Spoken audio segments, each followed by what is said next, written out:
Наверняка нет такого человека, который не слышал бы о кладоискателях и охотниках за сокровищами. Но мало кто знает, что есть еще одна категория авантюристов – это охотники за кладоискателями. Даже не авантюристов, а мошенников. Сегодня вы услышите реальные истории, которые мы для вас нашли. Устраивайтесь поудобнее, приятного вам просмотра.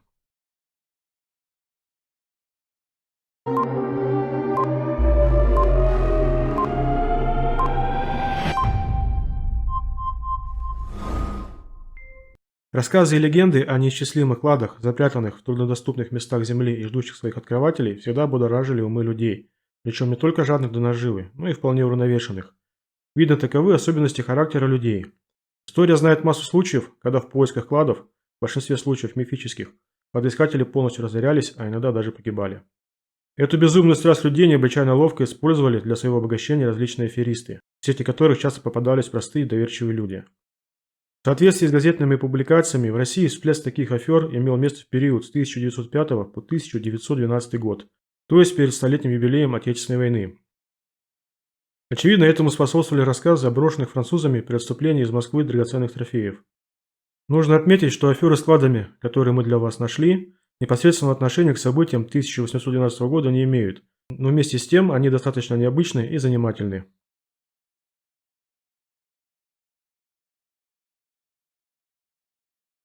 Необыкновенно тонко провел аферу с кладом некий Сигизмунд Половский, которого журналисты окрестили рыцарем индустрии мошенничества. Дело в том, что объектом своей аферы он выбрал известного московского археолога и опытного коллекционера старинных редких монет Алексея Рогожина. Половский к этой операции готовился тщательно и длительное время. Подготовка к ней заключалась как в поиске легенд о месте расположения кладов, так и в мероприятиях, якобы подтверждающих правдоподобие легенды. И аферист был вознагражден за свой, хотя и совсем неправильный труд. События разворачивались в дачных местах Тоснинского пригорода Петербурга, отличавшихся приятным взору ландшафтом, небольшими прозрачными извивающимися речушками и, что не менее важно, близостью к столице. Предприимчивый аферист пронюхал, что среди крестьян сел Тосно, Саблино и Николаевское существовало поверье, передаваемое из поколения в поколение. В XVII веке княжна Евпраксия Оболенская, поместье которой находилось в этих местах, спасаясь от кого-то бегством, зарыла свои богатства на берегу реки Тосно, недалеко от села этого же названия. Половский также знал, что в поиске этих богатств уже не раз участвовали многие кладоискатели, тратившие большие деньги на раскопки, но всегда безуспешно. Однако для Сигизмунда Половского главное для проведения продуманной аферы была упорно ходившая легенда о кладе, местоположение которого никому не удалось найти. Летом 1909 года он приобрел на берегу реки Тосно в 3 верстах от села крошечный участок земли, якобы для постройки небольшой дачи. Хотя крестьяне удивились, что новый хозяин хочет строить дачу в глухом месте, в стороне от дороги и соседей, но землю ему продали, благо он давал за нее хоть какую-то цену. Половский с постройкой не торопился и лишь осенью в конце сентября привел рабочих для земляных работ. Наконец закипела работа. Кроме того, привезли воз бревен, правда очень тонких, годных разве только на постройку времянки или сарая. Это вызвало среди окрестных крестьян разговоры о жадности нового дачника. Однако земляные работы продолжались своим чередом, и вдруг, накануне праздника Покрова, рабочие выкопали маленький полугнивший ларец, в котором находились старинные золотые монеты. Хотя эти монеты особой нумизматической ценности не имели, стоимость их доходила до 150-180 рублей. Слух о такой необычной находке распространился с молниеносной быстротой и дошел даже до столицы. Не теряя времени, счастливчик Половской, организовав надежную охрану участка складом и захватив старинные монеты, поехал в Москву для встречи со специалистом по старинным российским монетам Алексеем Рогожиным. В ярких красках Половский поведал коллекционеру все, что было связано с легендой и находкой, и предложил ему вступить в кампанию по дальнейшему поиску клада. Страстный коллекционер старинных монет загорелся заманчивой и, казалось, реалистичной идеей поиска клада. Но прежде чем дать согласие на участие в этой операции, которая требовала больших затрат, он решил всесторонне продумать это предложение. Кстати, у него были книги по вопросам кладоискания. Оказалось, что в справочных данных одной из них значится и клад Евпраксии Оболенской. Это и убедило Рогожина в правдивости рассказа Половского. Тем более, что находку золотых монет на берегу реки Тосно подтверждали и рабочие, которые были непосредственными участниками этого события. И все же, прежде чем дать согласие на финансирование поиска клада, осторожный Рогожин решил своими глазами увидеть место действия. И он вместе с Половским выехал в Петербург. После осмотра участка, где были найдены золотые монеты, они заключили договор, по которому Рогожин должен владеть всеми богатствами, найденными рабочими в пределах купленного им у Половского земельного участка на берегу реки Тосно. Вскоре были продолжены интенсивные поиски клада большой группой земельных рабочих, и буквально через несколько дней, в конце октября, к огромной радости Рогожина, Рабочие находят кувшин с 75 редкими золотыми монетами, представляющими огромную коллекционную стоимость.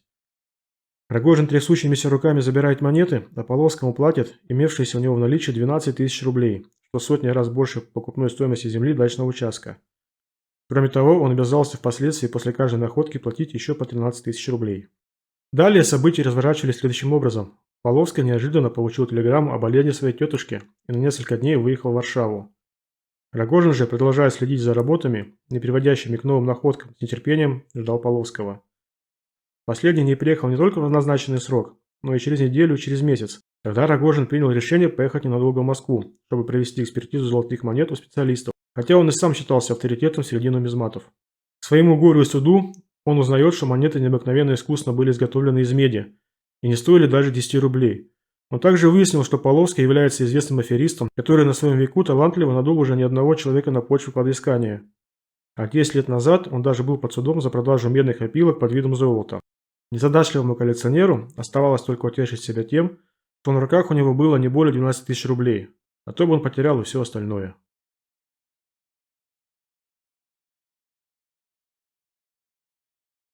Так как руководство аферами осуществлялось, как правило, из Испании, журналисты окрестили эти аферы испанскими.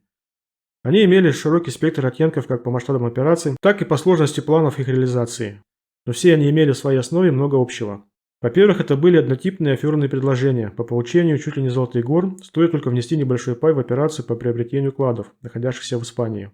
Во-вторых, одинаковый контингент втягиваемых в аферу людей. Это коммерсанты, вышедшие из низов, имеющие приличный жизненный достаток, но не обладающие необходимым интеллектом для анализа существа предложения.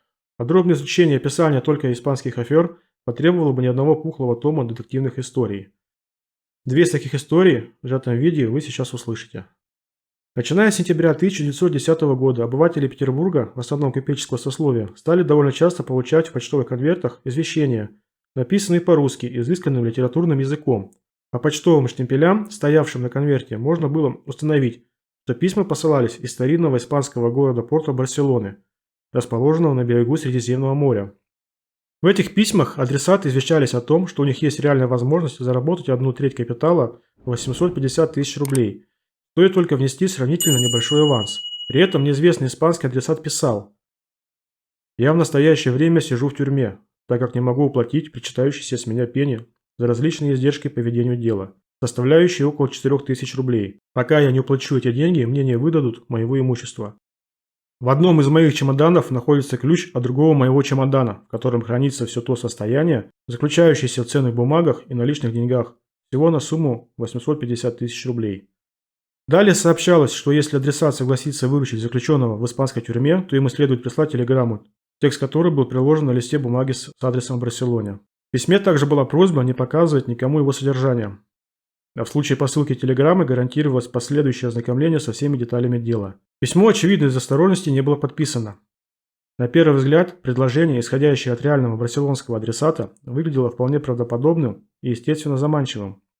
Но если вчитаться в текст предложения и продумать все его детали, то становилось яснее ясного, что это самая обыкновенная афера, направленная на бессовестное ограбление людей. Сколько петербуржцев клюнуло на эту аферу, установить не удалось. Наверное, кто-то из особо жадных до наживы вместо обогащения потерял 4000 рублей, сумма огромная по тем временам. Известно только, что несколько таких писем было доставлено в испанское консульство в Петербурге, которое направило запрос в Барселону. Газета «Петербургский листок» писала, что задержать мошенников не удалось, они оказались неуловимы. Знаменитые испанские аферисты в сферу своей мошеннической деятельности включали не только Петербург. Они расставляли свои сети и в других российских городах. Так, уже в самом конце 1910 года некоторые зажиточные одесситы стали получать письма из Испании, помеченные штемпелем барселонской тюрьмы. Якобы от одного из ее заключенных, который пишет, что по политическим причинам он посажен в тюрьму и сильно страдает от желания отомстить испанскому правительству, сводящему с ним счеты. При аресте у него якобы были конфискованы все его бумаги, деньги и имущество, но ему удалось заблаговременно запрятать в надежном месте чемодан с двойным дном, и у него хранится чек на большую сумму, находившуюся в одном из европейских банков. В письме к одесскому адресату предлагалось принять участие в чрезвычайно заманчивой и выгодной сделке, а именно приехать в Испанию и купить за сравнительно небольшие деньги секрет нахождения этого чемодана, место расположения которого в различных письмах всегда указывалось разное. То его якобы зарыли в труднодоступном лесном массиве, то будто бы спрятали в спальном номере гостиницы или сдали на хранение на одном из вокзалов. Предложение сопровождалось такими подробными и, казалось бы, реальными данными, что не только не возбуждало подозрения, но невольно заставляло поверить в его правдоподобность.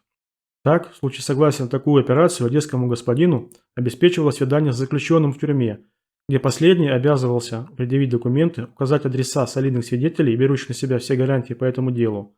Таким образом, предложение подкреплялось достаточно убедительными аргументами для принятия решения о поездке в Испанию. Однако не учли аферисты только одного. Они решили обмануть не кого-нибудь, а одесситов, что было не так-то легко. Одесские и варшавские газеты писали, что одесситы, получая такие письма с ухмылкой, бросали их в корзину и говорили: «А мы придумали бы еще что-нибудь и похитрее».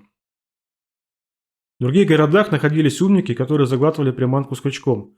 Так, по сведениям газеты «Утро Варшавы», один киевский кондитер соблазнился на грош купить пятаков и поехал в Испанию по указанному в письме адресу. Там он к своей радости убедился в достоверности всего изложенного в предложении и выложил свои наличные – 3500 франков за покупку чека, который находился в чемодане с двойным дном, спрятанным в указанном месте. Чек на сумму 50 тысяч франков был оформлен на предъявителя и не вызывал никакого сомнения. В соответствии с рекомендациями заключенного испанского, кондитер для безопасности не стал получать наличные деньги в Испании, а поехал в Германию, где в одном из берлинских банков предъявил чек. К своему ужасу он был немедленно арестован. Чек был подложным. Оказалось, что президент берлинской полиции уже давно знал о шайке испанских аферистов и о возможности появления в стране поддельных чеков и предупредил об этом директоров банков. Не успел бедняга-кондитер и моргнуть, как в наручниках под конвоем был направлен в тюрьму. Там с него сняли показания и отпустили. Глупый кондитер их не интересовал.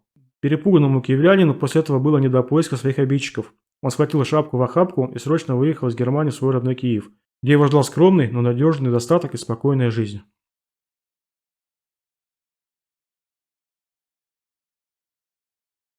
Летом 1909 года многие из столичных жителей, в основном среднего достатка, получили по почте из Лемберга объемные письма, в которых им предлагалась возможность разбогатеть, отправив адресату всего 10 рублей.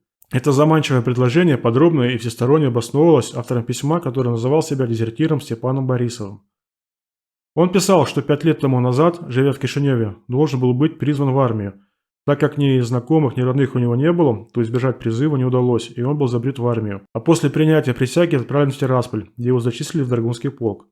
Прослужив всего 6 недель, Борисов решил бежать и вскоре оказался чуждой ему Галиции, которая ни в коей степени не могла заменить ему родину, и поэтому он сильно тосковал. К своему счастью, Борисов через некоторое время познакомился с таким же, как и он, дезертиром, который называл себя Дмитрием, и они вскоре стали друзьями. Но крепкая их дружба продолжалась недолго. У Дмитрия была какая-то тяжелая и неизлечимая болезнь, и он вскоре скончался. Перед смертью, по словам Борисова, он открыл ему свою большую тайну. «Я умираю, и вместе со мной должен погибнуть клад в 40 миллионов рублей. Я благословляю Бога, что он послал мне тебя. Прими же в знак моей благодарности за дружбу все то, чем я должен был владеть». Вместе с тем Дмитрий взял слово с Борисова, что если он сам не сможет стать обладателем этого огромного состояния, то не отдаст его иностранцам. Клад должен остаться в руках российских подданных, без различия вероисповедания и национальности. При этом он передал документы и рисунки, позволяющие найти местоположение клада. Этот клад, состоящий из бриллиантов, золотых слитков и старинных монет на общую сумму около 40 миллионов рублей, в свое время принадлежал одному владетельному румынскому князю, который при смене власти в стране вынужден был спасаться бегством и при этом погиб. Клад же был спрятан в одном из маленьких городков Бессарабии. Борисов писал, что, ознакомившись с бумагами, он почувствовал себя самым несчастным человеком. Являясь хранителем секрета о местонахождении клада, не мог никак им воспользоваться. Ради такого богатства он готов был рискнуть своей жизнью и приехать на родную Бессарабскую землю. Но даже предприняв это, он все равно не смог бы овладеть сокровищами. Это объяснялось необходимостью получения разрешения от российского правительства на проведение земляных работ. Кроме того, необходимы были большие расходы на наем рабочих для раскопок, а также на устройство канала для отвода воды из 3 колодцев, на дне которых находится богатство. Первое ему невозможно было сделать как дезертиру, а второе как человеку, не имеющему за душой ни гроша. Ввиду этих обстоятельств Борисов решился на создание общества на паях с задачей приобретения клада. Далее в письме ставились условия, что богатство ни в коем случае не должно достаться богачам. Борисов утверждал, что при посредстве некоторых своих знакомых сумел составить список небогатых, но честных людей, которых не развратит богатство и они не потеряют человеколюбие. Из текста следует, что дезертир был достаточно сообразительным человеком, правильно определившим контингент адресатов и умевшим использовать слабые стороны человеческой натуры. Об этом говорила и завершающее письмо фраза: Мне очень приятно сообщить вам, что в составленном списке одним из первых красуетесь вы. Дезертир также утверждал, что по расчетам расходы по раскопкам и извлечению клада не превысили 10 тысяч рублей.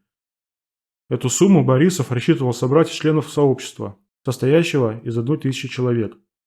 Поэтому, если адресат пожелает принять участие в затеянном деле, дающем право на равную долю со всеми, то следует прислать 10 рублей по указанному адресу.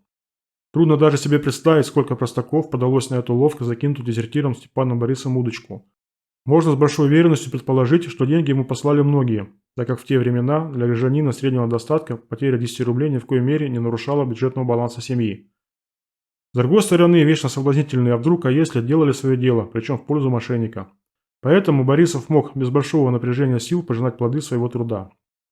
Об этом свидетельствует достаточно ярко такой, ставший достоянием гласности, факт.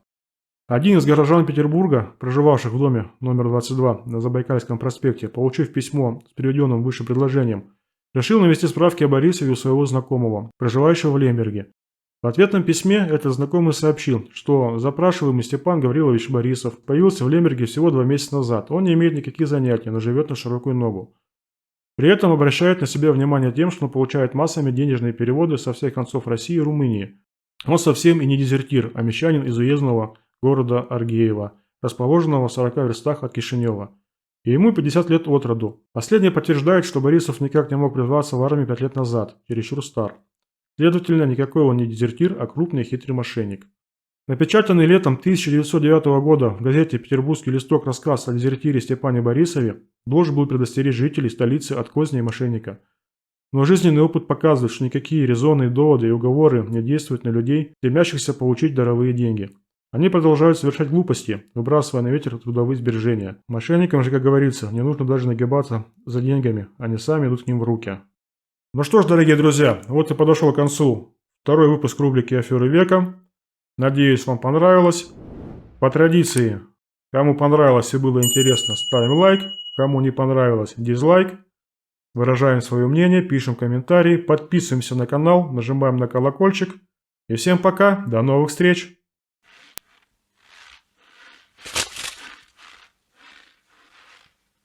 Ты заходи, если что.